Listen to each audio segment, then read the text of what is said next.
থামুন, ভিডিওটি আপনার কাছে এমনি আসেনি। হয়তো আল্লাহ চান আপনার অনেক দিনের কোনো প্রশ্নের জবাব দিতে, বা আপনি যে সমস্যার জন্য দিন রাত আল্লাহর কাছে সমাধান চেয়েছেন সেটার ইঙ্গিত এই ভিডিওতে রয়েছে। তাই ভিডিওটি স্কিপ না করে মন দিয়ে শুনুন।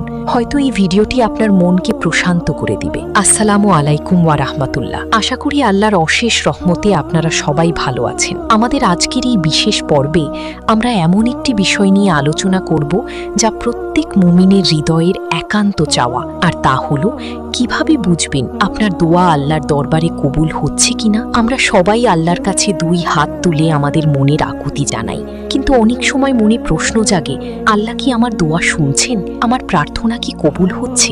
ইসলামিক স্কলারদের মতে দোয়া কবুল হওয়ার কিছু লক্ষণ বা আলামত রয়েছে যা বান্দার জীবনে প্রকাশ পায়। আজ আমরা সেই রকম 5টি গুরুত্বপূর্ণ নিশানি নিয়ে বিস্তারিত আলোচনা করব। প্রথম নিশানি, অন্তরের প্রশান্তি ও আল্লাহর প্রতি আস্থা বৃদ্ধি। দোয়া কবুল হওয়ার প্রথম এবং সবচেয়ে গুরুত্বপূর্ণ চিহ্ন হলো আপনার অন্তরে এক ধরনের প্রশান্তি অনুভব করা। যখন একজন মুমিন আন্তরিকতার সাথে আল্লাহর কাছে দোয়া করে, তখন তার দোয়া কবুল হয়েছে কিনা এই চিন্তার চেয়েও বড় হয়ে ওঠে আল্লাহর প্রতি তার বিশ্বাস এবং আস্থা। আপনি হয়তো যা চেয়েছেন তা তাৎক্ষণিকভাবে পাননি, কিন্তু আপনার মন শান্ত হয়ে গেছে। আপনার হৃদয় সাক্ষ্য দিচ্ছে যে আল্লাহ আপনার জন্য যা করবেন সেটাই সর্বোত্তম। এই বিশ্বাসই হলো দোয়া কবুলের এক বড় লক্ষণ, কারণ আল্লাহ তার প্রিয় বান্দাদের অন্তরে প্রশান্তি ঢেলে দেন। পবিত্র কোরআনে আল্লাহ তাআলা বলেন, যারা ঈমান আনে ও সৎকর্ম করে তাদের জন্য রয়েছে সুসংবাদ ও শুভ পরিণাম।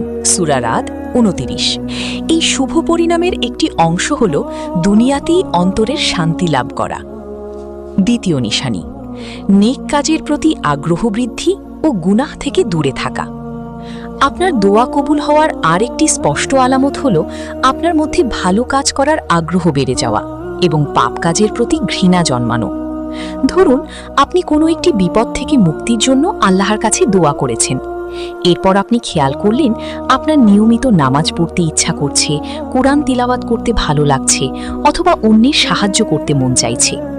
ইসলামিক স্কলারদের মতে এটি একটি স্পষ্ট ইঙ্গিত যে আল্লাহ আপনার প্রতি সন্তুষ্ট এবং আপনার দোয়া কবুলের পথে।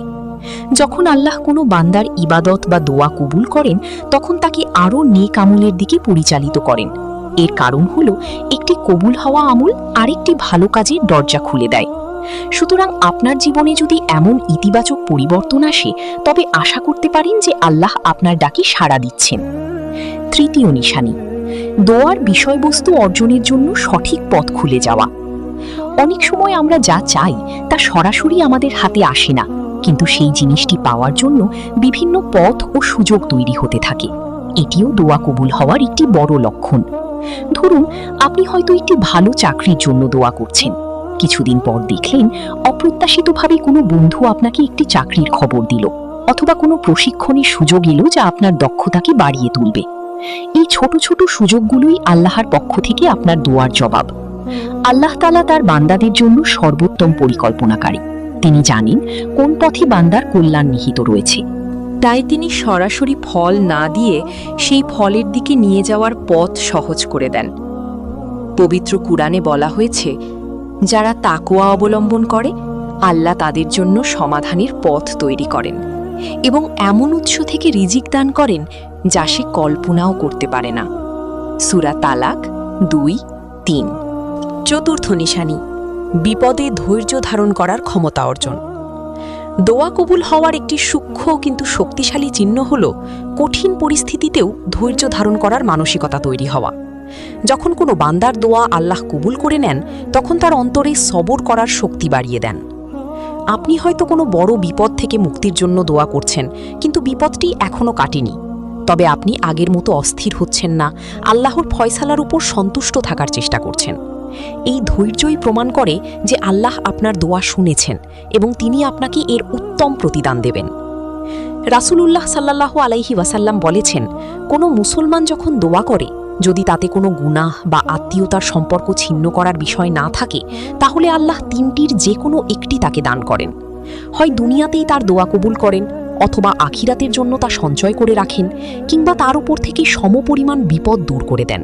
মুসনাদ আহমদ। আপনার এই ধৈর্য হয়তো আপনার জন্য আখিরাতের সঞ্চয় অথবা কোনো বড় বিপদ দূর হওয়ার কারণ হচ্ছে।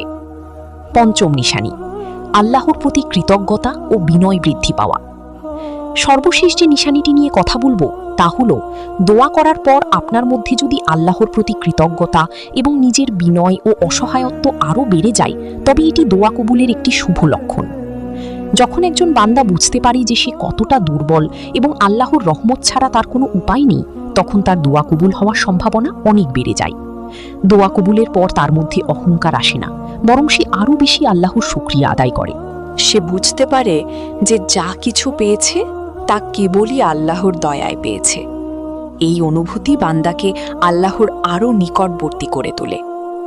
ইমাম গাজালি রহমতুল্লাহ আলাইহের মতে ইবাদত কবুলের একটি চিহ্ন হল আমলের পর অন্তরে বিনয় আসা এবং নিজেকে ছোট মনে করা। প্রিয় দর্শক, দোয়ার ফলাফল যাই হোক না কেন, একজন মুমিনের দায়িত্ব হল হতাশ না হয়ে আল্লাহর কাছে চাইতে থাকা, কারণ দোয়া নিজেই একটি ইবাদত। আজ আমরা দোয়া কবুল হওয়ার যে 5টি নিশানার কথা আলোচনা করলাম, অর্থাৎ অন্তরের প্রশান্তি, নেক কাজের প্রতি আগ্রহ, সঠিক পথ খুলে যাওয়া, বিপদে ধৈর্য ধারণ এবং আল্লাহর প্রতি কৃতজ্ঞতা ও বিনয় বৃদ্ধি, এগুলো যদি আপনার জীবনে অনুভব করতে পারেন, তাহলে আল্লাহর শুকরিয়া আদায় করুন। আর যদি নাও পারেন, তবুও নিরাশ হবেন না, দোয়া করতে থাকুন, কারণ আপনার রব প্রতিশ্রুতি দিয়েছেন, তোমরা আমাকে ডাকো, আমি তোমাদের ডাকে সাড়া দেব। সূরা মুমিন 60।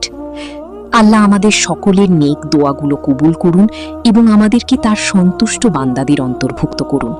আমিন। আজকের পর্ব এখানেই শেষ করছি। আগামী পর্বে নতুন কোনো বিষয় নিয়ে আবার আপনাদের সামনে হাজির হব ইনশাআল্লাহ। ততদিন পর্যন্ত ভালো থাকুন, সুস্থ থাকুন। আল্লাহ হাফেজ।